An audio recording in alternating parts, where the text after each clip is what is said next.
everyone, this is Tony from Her Homestead Skills, and I was going to get out and about today, but it's a snow day, and I really don't like driving during snowfalls. When it's finished to come down and it's been cleaned up a little bit, I don't mind so much. Tomorrow should be a better day. So anyway, because today I was housebound, I've decided that I'm going to make some fudge brownies, and that's something that I've never made it in the past. Surprisingly, you would think, I mean, I love chocolate, you would think I would have made it a long time ago, but I haven't. So I did purchase this very large container of Fudge cocoa, and I'm going to follow the recipe that's listed on the container itself, and I'm assuming that it should be a fairly reasonable recipe, otherwise they would not be advertising it with their product. So I'm just going to gather all my ingredients together and I'll get back to you. Okay, I have all my ingredients together, and they consist of 1 1/3 cups of all-purpose flour, 1 teaspoon of baking powder, so that's here, 1 teaspoon, 1/2 teaspoon of salt, it's already measured out, 1 cup of butter, which is 2 sticks, 1 cup of Fudge cocoa, and I've got it measured out in the cup here, and this is the Fudge cocoa, and this is where I'm taking the recipe from.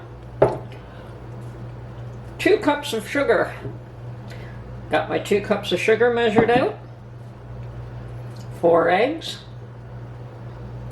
there's 4 eggs, 1 1/2 teaspoons of vanilla, which I don't have measured out yet, but I will, and 1 cup of chopped nuts, and I decided to go with walnuts because I think walnuts go very well with fudge brownies. Okay, so that is my ingredients list, and what we have to do here is stir together the flour, the baking powder, and the salt in a small bowl. So the flour, baking powder, and salt are mixed together, and then we melt the butter in a large saucepan and stir in the cocoa. So I'm going to do that right now. Okay, so I've chosen to use a frying pan to melt my butter. It'll melt quicker this way, and you can see what's happening here.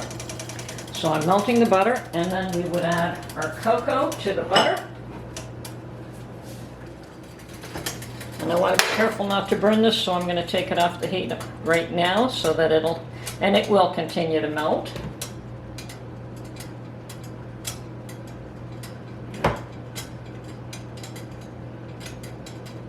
I'm going to wait till this is thoroughly melted before I add the cocoa. I also have my oven preheated to 350. Let's see, yes, 350, and I also have a container greased and ready to have everything poured into it. Okay, still a little bit of butter there, not much, but I'd still like to see that totally melted first. Okay, I think we're there now. Okay, so now we can add in the cocoa and mix that up.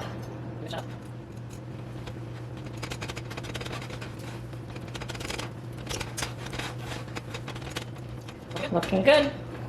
Just going to try to take out all the lumps here. Not too many of them, and I've already got this off the heat, but there is still some residual warmth from the stove. Okay. And then the recipe tells me to stir in cocoa, blend in sugar and eggs and vanilla. So I'm going to take this right off the heat and get my sugar and eggs and vanilla. 1 1/2 teaspoons of vanilla, and I'm going to stir these eggs up just a little bit. And that's why I suppose you take that off the heat. You certainly don't want your eggs to cook.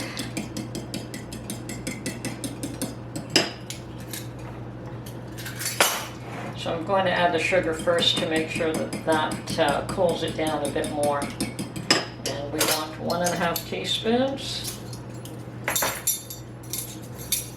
of yummy vanilla.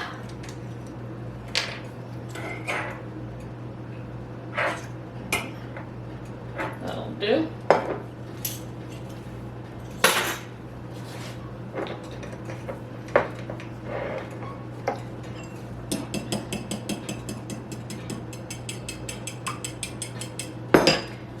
Okay, let's put in the sugar.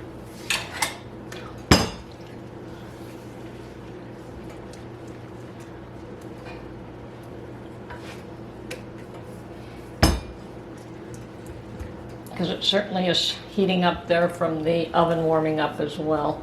Okay, let's add our sugar.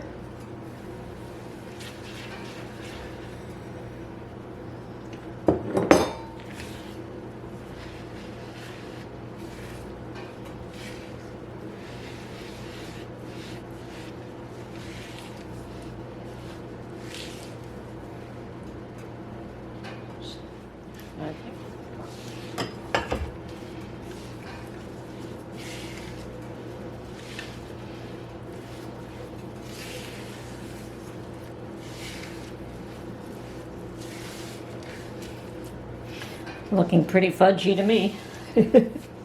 Oh yes. Okay.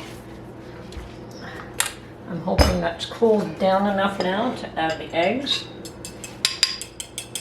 and the vanilla.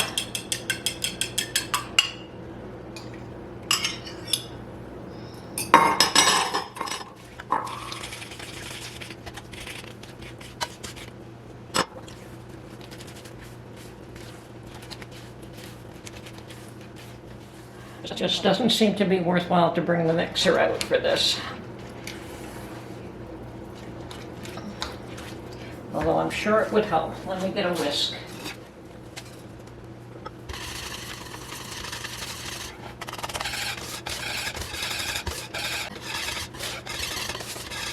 Pretty easy, just mix all your ingredients together. It's not hard to make. Okay, now that everything's been blended in, let me go back to my spatula here.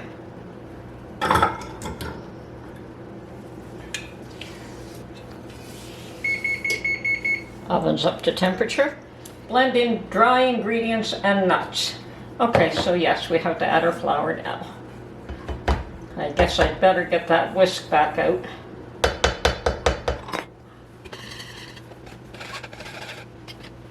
Oh, get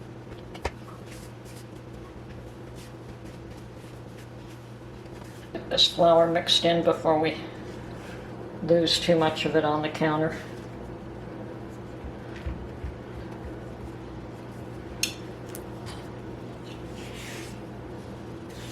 And that's where the large saucepan would have been a better idea. Oh, but it's all coming together nicely.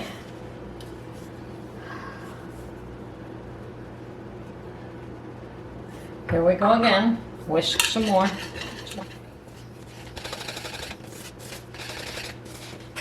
Okay. Now the last ingredient is the walnuts.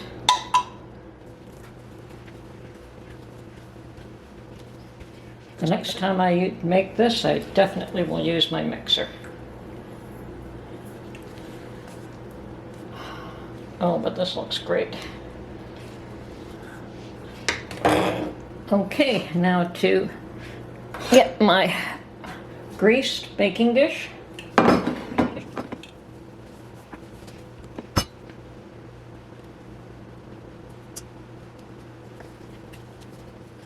And Mark can have his fruit cake. I know what I'm having. Fudge brownies.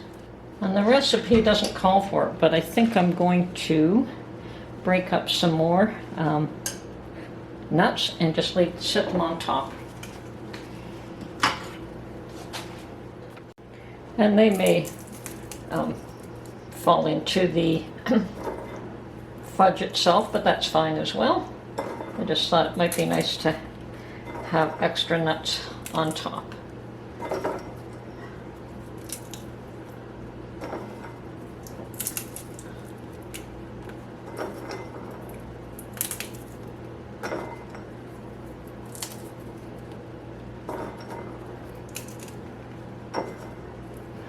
We can always modify recipes to suit our own tastes. And I'm sure almonds would have gone nice in this as well.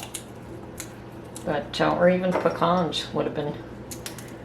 The recipe certainly does not specify what kind of nuts, so you can add the nuts of your choice.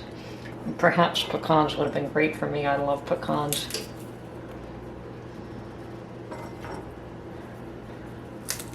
Okay, I think that's enough. Well, might as well finish what I've got in the dish here.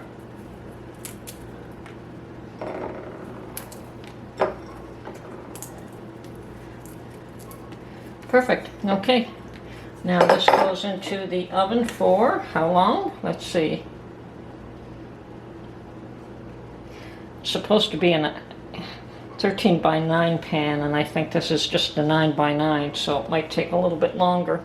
30 to 35 minutes, and I suspect it will take longer, so I will check it at 30 to 35 minutes, and perhaps it'll be another 10 minutes beyond that based on my container. Okay, that's it for now.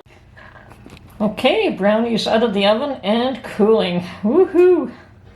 Can't wait to try some. This is Tony from Her Homestead Skills. I hope you enjoyed this video, and we'll catch you on the next one. Bye for now.